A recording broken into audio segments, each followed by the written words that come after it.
이 시대는 분명 마지막 시대입니다. 마지막 시대라는 것은 예수님께서 심판주로 다시 오실 때가 가까워진 시대라는 뜻인데요. 예수님께서 다시 오시는 그 시기가 정확히 언제인지 알 수는 없지만 성경이 말씀하는 마지막 시대의 징조를 통해 그 시기, 그 때를 가늠해 볼 수 있기 때문입니다. 오늘 우리 눈에 펼쳐지는 여러 가지 상황이 마지막 시대임을 보게 하는 징조가 많다는 겁니다. 그 대표적인 모습이라면 마태복음 24장 9절로 12절이 보여주는 말씀이 아닌가 하는데요. 말씀은 이렇게 기록을 하고 있습니다. 그때에 사람들이 너희를 환난에 넘겨 주겠으며 너희를 죽이리니 너희가 내 이름 때문에 모든 민족에게 미움을 받으리라. 그때에 많은 사람이 실족하게 되어 서로 잡아주고 서로 미워하겠으며 거짓 선지자가 많이 일어나 많은 사람을 미혹하겠으며 불법이 성함으로 많은 사람의 사랑이 식어지리라. 마지막 시대는 서로가 서로를 미워하고 환난 가운데로 넘겨주는 시대라 말씀하고 있듯이 오늘 우리가 살아가는 이 시대는 이미 예수님 때문에 미움을 받는 시대가 되었고 미혹을 당하는 시대가 되었으며 불법으로 인해 참된 사랑이 식어가는, 사라져가는 시대가 되었습니다. 가정에서부터 교회 그리고 나라에 이르기까지 질서가 무너지고 생각이 나누어지며 이 마음이 하나 되지 못하는 시대가 되었다는 겁니다. 정말 그렇지 않습니까? 오늘 우리 주위에 이런 일들이 얼마나 많이 일어나는지 모릅니다. 가정은 깨어져 가고 교회는 이 질서가 세워지지 않습니다. 나라도 각기 다른 마음과 생각들로 얼마나 혼란스러운지 모릅니다. 아마도 이런 혼란은 이 시대가 가면 갈수록 더해지리라는 생각을 하는데요.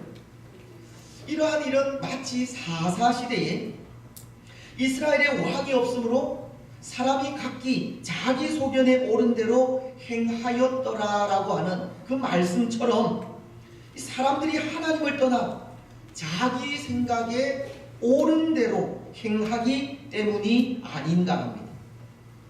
마지막 시대는 하나님을 떠나 스스로 하나님 같이 사는 폐륜 때문에 갈등과 분열이 일어나게 된다는 겁니다. 여러분, 사람들이 하나님을 떠나 스스로 하나님이 되어 살아가는데 거기에 하나된 마음이 나오겠습니까? 사람들이 자기 생각에 옳은 대로 행동하는데 하나된 모습이 나타나겠느냐는 겁니다. 갈등과 분열과 파괴밖에 없습니다. 오늘 이 시대는 이 갈등과 분열과 파괴라는 이 마지막 시대의 징조가 나타나는 마지막 시대라는 것입니다. 그런데 여러분, 이런 시대를 향해 사도 바울은 오늘 말씀을 통해 권고하는 것이 있습니다. 올바른 관계를 가지라는 겁니다. 시대는 모든 것이 허물어져 가고 있지만 그래도 이 시대 속에 믿음을 가진 사람들이 예수 그리스도 안에서 하나가 되어 올바른 관계를 유지해 이 허물어져 가는 이 시대를 바로 세우라는 겁니다. 그래서 오늘 우리는 이 말씀을 함께 생각하고자 하는데요. 특히 바울은 여기 이 관계라는 것을 크게 세 부분으로 나누어서 말씀을 하고 있습니다. 먼저 그 첫 번째는 12절과 13절을 통해 교회의 지도자들과의 관계를 이야기하고 있고, 두 번째는 14절로 15절로 말씀으로 이 성도들 간의 관계를 이야기하고 있으며, 그리고 마지막 세 번째는 이 성령 충만한 삶의 모습으로 하나님과의 관계를 16절로 22절을 통해서 말씀을 하고 있습니다. 오늘 우리는 그 세 가지 가운데 첫 번째와 두 번째 관계에 대해서 생각을 하려고 합니다. 여러분, 먼저 그 첫 번째 관계, 누구와 누구와의 관계였습니까? 교회의 지도자들과 성도 간의 관계입니다. 오늘 12절과 13절은 이렇게 말씀을 하고 있는데요. 형제들아, 우리가 너희에게 구하노니 너희 가운데서 수고하고 주 안에서 너희를 다스리며 권하는 자들을 너희가 알고 그들의 역사로 말미암아 사랑 안에서 가장 귀히 여기며 너희끼리 화목하라. 이 말씀은 너희 안에서 수고하고 주 안에서 너희를 다스리며 권하는 자들이라고 하는데, 여기 수고하고 다스리며 권하는 자는 이 동일한 직분을 가진 사람으로서 당시 그 일을 교회의 지도자들이 감당을 했습니다. 그 직분이 말씀을 전하는 직분이든 아니면 감독자로서 교회를 다스리는 직분이든, 수고하고 다스리며 권하는 자는 교회의 영적인 지도자들을 말한다는 겁니다. 그런데 바울은 그들과의 관계를 말씀하시면서 그들 지도자들을 대하는 자세가 어떠해야 할지를 말씀하고 있는 겁니다. 바울은 그것을 세 가지로 말씀을 하시는데요. 먼저는 그들의 수고와 봉사를 알아주라고 했습니다. 형제들아, 우리가 너희에게 구하노니 너희 가운데서 수고하고 주 안에서 너희를 다스리며 권하는 자들을 너희가 알고. 근데 여기 알아주라고 하는 이 말은 단순히 이 지도자들의 그 사역을 보고 아는 것으로 그치라는 말이 아닙니다.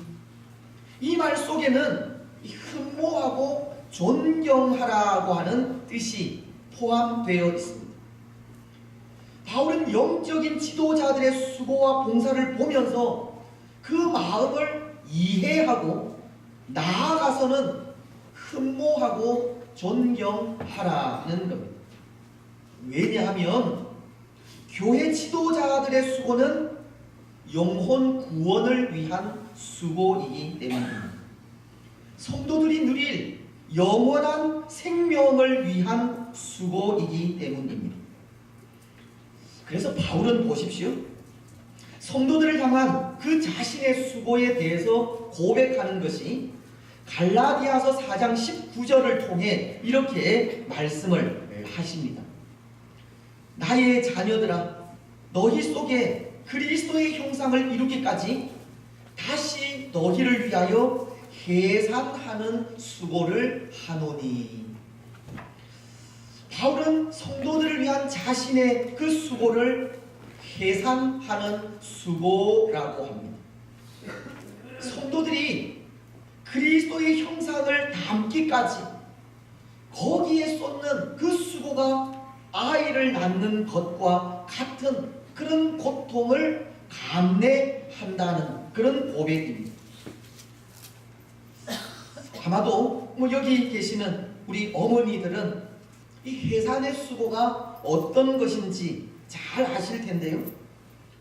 저는 아이를 낳지 못하는 남자이기 때문에 해산의 수고가 어떤 것인지 알지는 모르지만 이 아이를 기르는 고통은 알 수 있을 것 같습니다. 물론 아이를 기르는 그 고통과 해산의 고통을 비교하면 감히 비교할 수 없는 것이겠지만 분명한 것은 그 고통이라는 것이 결국은 이 사랑이 아닐까 합니다. 아이를 낳는 것도 사랑에 의해서이고 아이를 기르는 것도 사랑에 의해서라는 겁니다. 바울은 그의 사역에 전적으로 이 사랑을 쏟았다는 말입니다. 한 영혼이 그리스도의 사랑으로 예수 그리스도의 형상을 담기까지 사랑 없이 이루어지지 않는다는 것을 말씀하는 겁니다.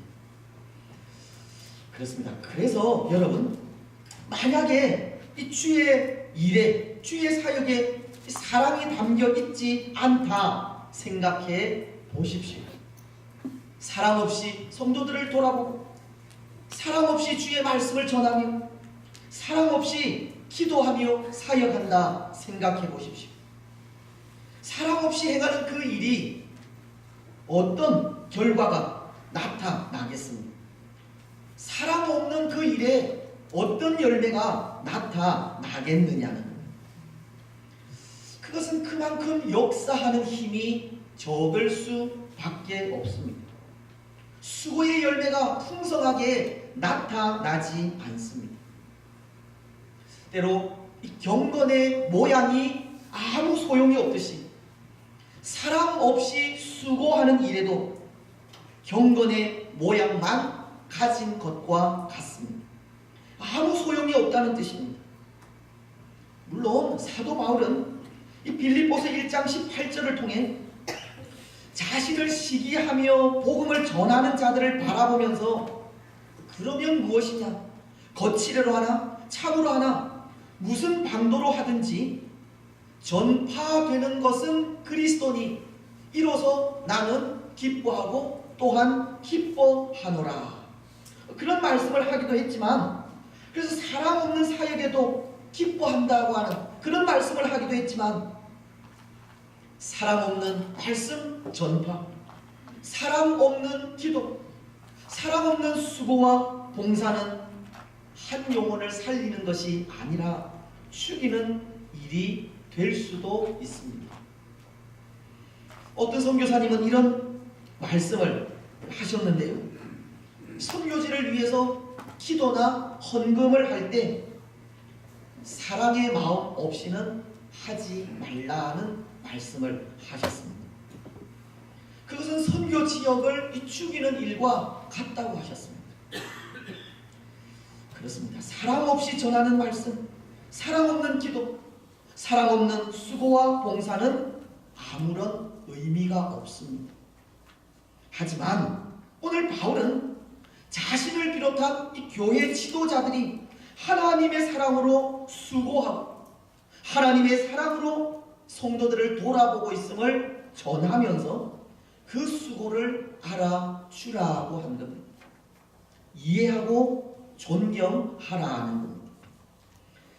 사랑하는 여러분, 오늘 우리 역시도 이 교회를 위해 사랑으로 수고하는 분들, 그 수고를 알아주시기 바랍니다.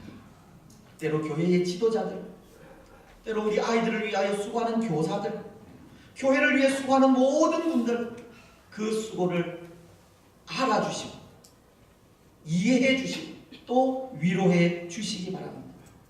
그들을 흠모하고 존경하며 주 안에서 축복하며 나아가시기를 바랍니다. 그리고 또 하나, 오늘 바울은 영적인 지도자들을 대하기를 사랑 안에서 가장 귀히 여기라는 말씀을 하고 있습니다. 이것은 그들이 사명을 받고 기름 부음 받은 지도자들이라고 하는 그 이유 때문만은 아닙니다. 그들은 하나님 앞에서 성도들의 영적인 삶, 그 영혼을 돌아보는 책임을 지는 분들이기 때문에 그렇습니다. 성도들의 영혼을 위해 날마다 예수님의 이름으로 간구하는 분들이 영적인 지도자들이기에 가장 귀히 여김을 받을 수 있는 이 자격이 있다는 겁니다.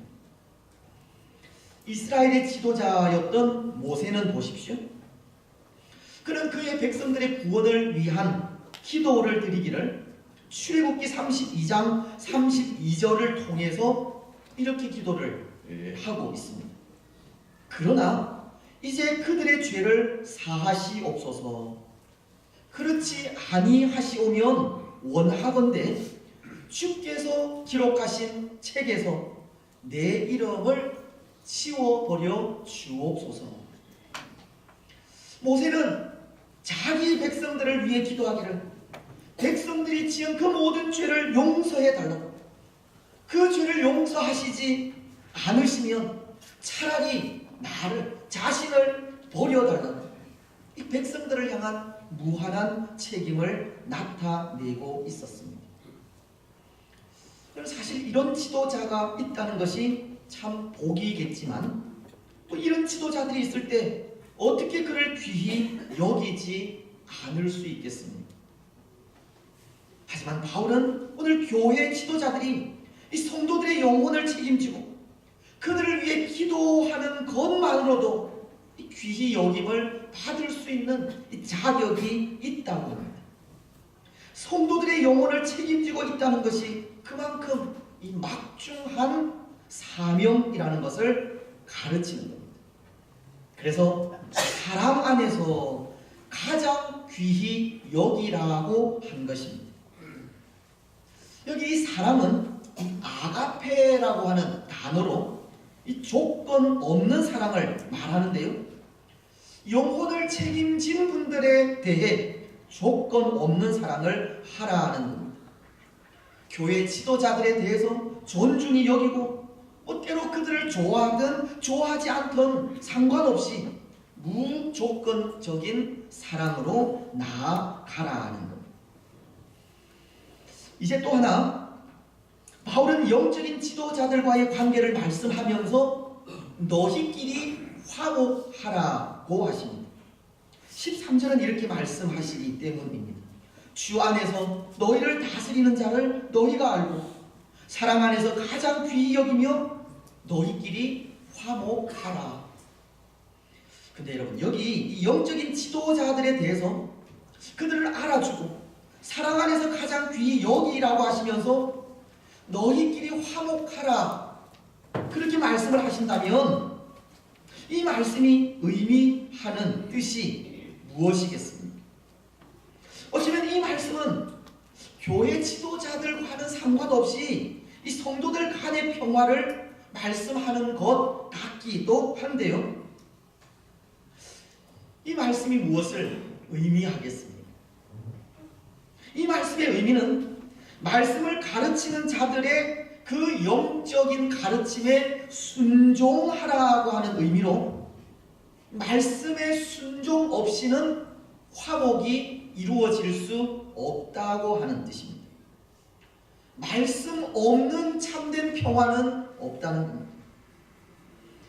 여러분, 오늘 이 땅에 일어나는 많은 이 싸움의 원인을 보십시오. 그것은 서로 다른 마음으로 인해서 생깁니다. 하나 되지 못한 마음에서 싸움이 오고, 하나 되지 못한 모습에서 갈등이 오며, 하나 되지 못한 생각들로 분열이 생깁니다. 근데 성경은 우리에게 하나 되기를 가르치면서 성령과 주의 말씀으로 하나 되기를 원하셨습니다. 에베소서는 4장 3절을 통해 이렇게 말씀을 하십니다. 평안에 매는 줄로 성령이 하나 되게 하신 것을 힘써 지키라. 성령으로 하나 되기를 원하셨다는 겁니다. 또 요한복음도 17장 6절로 19절을 통해 하나 되기를 원하시면서 17절은 이렇게 말씀을 하십니다. 그들을 진리로 거룩하게 하옵소서. 하나님의 말씀은 진리이다. 진리이신 하나님의 말씀 안에서 하나 되기를 원하고 있는 겁니다. 오직 주의 말씀과 성령으로 하나가 될 수 있다는 겁니다. 여러분, 참된 평화는 하나님의 말씀으로 인해서 옵니다. 증거되는 말씀으로 하나가 될 수 있고, 말씀에 순종함으로 화평을 누릴 수 있습니다. 왜냐하면 하나님의 말씀은 영과 혼을 살리는 참 생명의 말씀이기 때문입니다. 하나님의 말씀은 사랑의 말씀이요, 하나님의 감동으로 된 말씀이며 교훈과 책망과 바르게 함과 의로 교육하기에 유익한 말씀이기 때문입니다. 분열과 갈등을 종식시킬 수 있는 진리의 말씀이기 때문입니다. 사랑하는 여러분, 하나님의 말씀이 우리를 하나로 묶습니다. 하나님의 말씀에 순종할 때 평화가 옵니다. 오늘 우리는 증거되는 말씀에 귀를 기울이시고 선포되는 말씀에 순종하시기 바랍니다. 주의 가르침과 말씀에 순종함으로 모든 사람들과 화평을 이루시기 바랍니다. 여러분, 바로 이것이 이 교회 지도자들과의 관계에 대해 사도 바울이 가르친 가르침입니다. 이제 큰 두 번째, 이 사도 바울은 성도들 간의 관계를 언급하고 있습니다. 먼저 14절과 15절은 이렇게 말씀을 하고 있는데요, 우리 14절과 15절을 같이 읽었으면 좋겠습니다. 14절 15절 같이 읽겠습니다. 시작. 또 형제들아, 너희를 권면하노니 게으른 자들을 권계하며 마음이 약한 자들을 격려하고 힘이 없는 자들을 붙들어주며 모든 사람에게 오래 참으라. 삼가 누가 누구에게든지 악으로 악을 갚지 말게 하고 서로 대하든지 모든 사람을 대하든지 항상 선을 따르라. 바울은 또 형제들아 너희를 권면하노니 라고 하시면서 이 성도들 간의 올바른 관계에 대해서 말씀을 하고 있는데요, 이 성도들에 대해서 게으른 자, 마음이 약한 자, 힘이 없는 자, 또 누구에게든지 라고 네 부분으로 나누어 그들에 대한 자세를 가르치고 있습니다. 먼저 성도들 중에 이 게으른 자들에 대해서는 권계하라는 말씀을 하고 있습니다. 게으른 자다, 여러분 어떤 사람을 이야기하겠습니까? 이 게으른 자는 군기를 지키지 않는 병사들과도 같이 질서 없이 제 멋대로 행하고 나태하며 자신의 임무를 소홀히 하는 사람을 일컫는 말입니다. 그런데 그런 자들에게는 권계하라고 했습니다. 훈계하라는 의미입니다. 책망하라는 겁니다. 교회의 질서를 어지럽히고 말씀에 순종하지 않는 자들, 나태하고 자신의 일에 성실히 행하지 않는 자들은 꾸짖으라는 겁니다. 그들이 질서를 지키고 교회의 일원으로서 말씀에 순종하며 충성스러운 하나님의 사람으로 살아갈 수 있도록 훈계해야 한다는 겁니다. 사실 오늘 교회 내에 이런 권계가 적절하게 사용되지 않는 모습들이 참 많이 있지 않습니까? 때로 사랑이라고 하는 이름으로, 때로 한 영혼이 귀하다고 하는 그런 이유로 권고와 징계를 하지 못할 때가 많습니다. 교회 내에는 이 권면과 징계가 적절하게 사용이 되어야 성숙한 교회로 자라갈 수 있는데 그렇지 못한 일들이 많다는 겁니다. 그래서 교회 내에는 질서가 사라지고 교인들은 성숙하지 못하게 되는 경우가 많습니다. 하지만 오늘 바울은 게으른 자들은 권계하라고 했습니다. 교회의 질서를 어지럽히고 말씀에 순종하지 않는 자들, 나태하고 자신의 일에 성실히 행하지 않는 자들은 꾸짖으라고 했습니다. 권면과 징계가 적절하게 사용되어야 올바른 교회로 성장할 수 있기 때문입니다. 여러분, 사랑으로 돌아보는 것도 중요합니다. 필요합니다. 하지만 채찍도 잊어서는 안 됩니다. 교회의 올바른 성장을 위해서입니다. 성도들의 성숙한 삶을 위해서입니다. 이제 두 번째, 바울은 마음이 연약한 자들은 격려하라고 했습니다. 마음이 연약한 자들이란 구원에 대한 확신이 부족하거나 심판에 대한 두려움을 가진 사람을 말하는데요. 이들에게는 문자 그대로 이 격려가 필요합니다. 용기가 필요하고 위로가 필요합니다. 확신 있는 말로 힘을 주어야 합니다. 구원에 대한 확신으로 어떤 상황 속에서도 담대하게 살아갈 수 있도록 해야 한다는 것.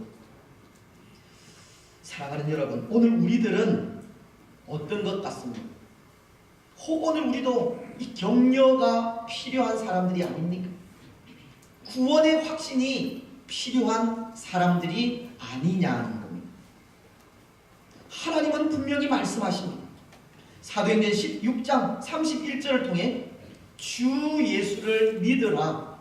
그리하면 너와 내 집이 구원을 받으리라. 예수님을 믿는 믿음으로 구원을 받게 된다고 하십니다.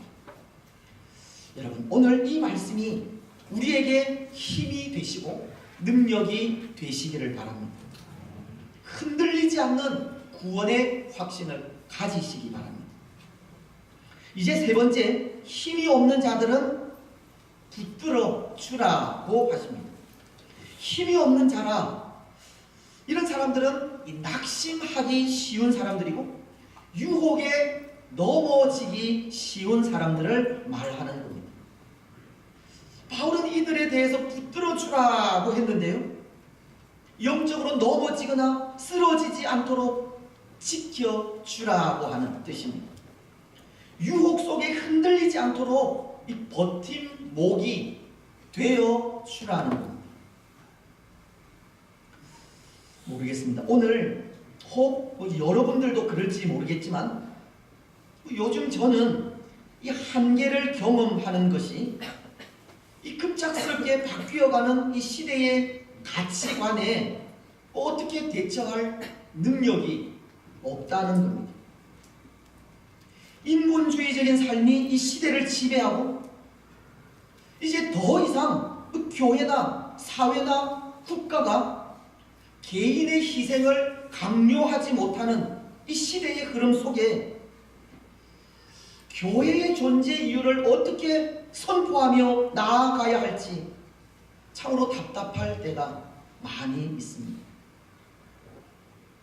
그럼에도 교회는 우리 예수님이 그러하셨던 것처럼 사랑이요, 헌신이요, 희생인데 더 이상 사랑과 희생과 헌신이 힘을 나타내지 못한다면 교회로서는 존재 이유가 없어지는 것이기 때문입니다.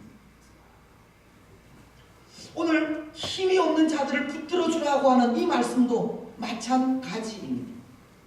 희생과 헌신 없이는 힘이 없는 자들의 이 버팀목이 될 수가 없습니다. 우리 스스로가 연약한 자들을 지배하고 무너뜨리려고 하는 자들 안에 들어가서 싸우지 않으면 그들을 지켜낼 수가 없다는 겁니다. 예수님의 피로 값주고 사신 교회를 지키기 위해서는 어떤 고통도 감수해야 한다는 말씀입니다. 사랑하는 여러분, 교회는 예수님의 피로 이룬 사랑의 공동체입니다. 우리 개개인의 희생과 헌신이 참된 교회 되게 합니다. 오늘 유혹이 많고 낙심하기 쉬운 이 시대에 우리 서로가 함께 싸우지 않으면 결코 교회를 지켜갈 수 없습니다. 힘이 없는 자들, 자주 쓰러지고 낙심하며 넘어지는 자들 붙들어 줄 수가 없습니다. 오늘 우리는 헌신과 희생으로 힘이 없는 자들의 든든한 버팀목이 되어야 하고, 그럼에도 희생과 헌신을 통해 교회를 지켜가야 합니다. 이제 마지막, 바울은 주의 성도들 간의 관계를 말씀하면서 모든 사람에 대해 오래 참으라고 합니다. 성도들 간의 그 관계에 인내가 필요하다는 뜻입니다. 15절은 이렇게 말씀하시지 않습니까? 삼가 누가 누구에게든지 악으로 악을 갚지 말게 하고, 서로 대하든지 모든 사람을 대하든지 항상 선을 따르라. 때로 관계가 뒤틀리는 일이 있어도 인내하면서 끊임없이 사랑을 베풀라고 하는 말씀입니다. 베드로 사도도 그런 말씀을 하셨는데요. 베드로전서 3장 8절로 9절은 이렇게 말씀을 하십니다. 마지막으로 말하노니 너희가 다 마음을 같이하여 동정하며 형제를 사랑하며 불쌍히 여기며 겸손하며 악을 악으로 욕을 욕으로 갚지 말고 도리어 복을 빌라. 이를 위하여 너희가 부르심을 받았으니 이는 복을 이어받게 하려 하심이라. 인내하면서 모든 사람들을 대할 때 악을 악으로 욕을 욕으로 갚지 말고 이 복을 빌라고 하셨습니다. 때로 우리에게 잘못한 사람들에게 그렇게 하기가 참으로 힘들고 어렵지만 인내하면서 사랑을 쫓고 인내하면서 선을 쫓는 일이 성도들 간의 이 아름다운 관계를 유지하는 일이라는 것입니다. 사랑하는 여러분, 오늘 말씀이 가르치는 대로 악이 아니라 선으로, 미움이 아니라 사랑으로 성도 간의 화목을 이루어 가시기를 바랍니다. 인내하면서 끊임없이 사랑을 전하시기 바랍니다. 그래서 그 일을 통해 성도들 간의 올바른 관계를 누리며 살아가시기를 바랍니다. 이제 말씀을 맺겠습니다. 사랑하는 여러분, 오늘 이 시대는 갈등과 분열 그리고 파괴라는 마지막 시대의 징조가 나타나는 마지막 시대입니다. 우리 사회는 이미 윤리와 도덕이 무너지고 질서마저 허물어져 있습니다. 어쩌면 고칠 수 없는 영적인 병이 들었는지도 모르겠습니다. 하지만 그럼에도 교회는 세상을 변화시키는 마지막 보루가 되어야 합니다. 허물어져 가는 이 세상을 바로 세워가는 곳이 되어야 합니다. 오늘 이 시대는 이미 예수님 때문에 미움을 받는 시대가 되었고 미혹을 당하는 시대가 되었으며 불법으로 인해 사랑이 식어가는 시대가 되었지만 교회로서 변하지 않는 사랑으로 시대를 회복시켜 나아가는 우리들이 되어야 합니다. 특히 이 마지막 시대에 그리스도 안에서 올바른 관계를 회복하여 세상에 소망을 심는 교회가 되어야 합니다. 여러분, 먼저 교회를 위해 수고하는 모든 분들에게 그 수고를 알아주시고 사랑 안에서 가장 귀히 여기심, 그 영적인 가르침에 순종함으로 하나 되어 가시기를 바랍니다. 그리고 성도들 간에는 사랑과 희생과 헌신으로 서로를 격려하고 위로하며 돌아보는 사랑의 공동체가 되시기를 바랍니다. 그래서 그 삶을 통해 올바른 관계를 유지해 오늘 흔들리는 이 시대를 바로 세워가는 복된 성도들이 되시기를 예수님의 이름으로 축복합니다. 찬송 503장입니다.